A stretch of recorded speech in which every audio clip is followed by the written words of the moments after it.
Gründe und Argumente, die die russische Föderation für diesen Krieg ins Feld geführt hat und auch damals sozusagen für die Operationen im Donbass, also 2014 folgende, dass die alle gelogen waren.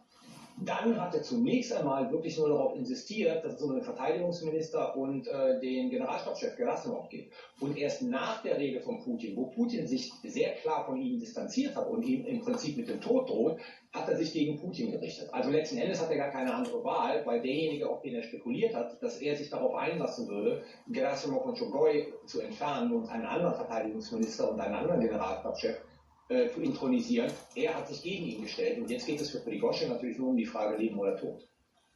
Wären denn aber die Wagner-Söldner allein überhaupt stark genug, die russische Armee zu besiegen? Nein, wenn die russische Armee, also die Teile der Armee, die in Russland noch stationiert sind, in Gänze in diese Kämpfe einsteigt, glaube ich, haben die... Une vidéo qui a l'effet d'une bombe. Sur Telegram, le chef du groupe paramilitaire Wagner tire à boulet rouge sur les hauts gradés de l'armée russe.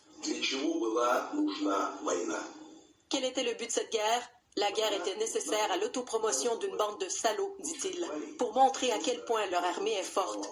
Tous les prétextes pour aller en guerre en février 2022 seraient faux. Ils auraient dupé le président Poutine, dit-il. Evgeny Prigozhin réagit à ce qu'il considère comme une attaque de l'armée russe contre ses troupes. Il utilise cette vidéo, diffusée sur Telegram, pour justifier sa prise de parole. La télévision russe a immédiatement interrompu son programme pour diffuser un communiqué du ministère de la Défense. Tout ce que Evgeny Prigozhin a diffusé sur les médias sociaux est faux, et ce n'est rien d'autre que de la provocation, explique la télévision russe. La lutte entre le chef du groupe Wagner et le ministre de la Défense Sergei Shoigu n'est pas nouvelle, mais elle atteint aujourd'hui son paroxysme. Le chef du groupe Wagner appelle ses troupes, 25 000 hommes selon lui, à marcher vers Moscou. Évidemment, c'est un challenge assez extraordinaire. À quoi ça va mener? On n'en a aucune idée. On est dans une zone complètement inconnue. Une marche pour la justice, ajoute-t-il. Il évite de dire les mots coup d'État ou guerre civile. Il appelle pas au soulèvement contre le pays. Il appelle au soulèvement contre l'armée russe. Il est très habile dans ce qu'il fait. Le chef du groupe Wagner veut profiter du désordre qui règne au sein de l'armée russe. C'est qu'on voit de plus en plus à l'intérieur de la population russe cette population-là qui constate que c'est un chaos actuellement sur la ligne de front et se pose des questions sur la vitalité et aussi l'organisation de l'armée russe à bien faire les choses.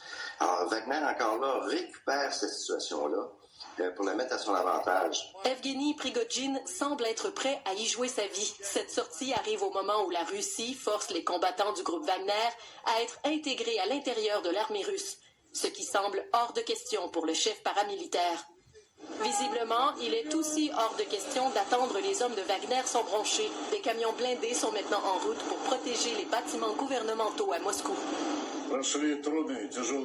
Et sur les réseaux sociaux, des commandants de l'armée russe, reconnus proches du groupe Wagner, s'en dissocient et appellent à entrer dans les rangs. Prigozhin ne va jamais attaquer Poutine directement, mais avec ce qu'il a déclaré aujourd'hui, il attaque Poutine indirectement. Les yeux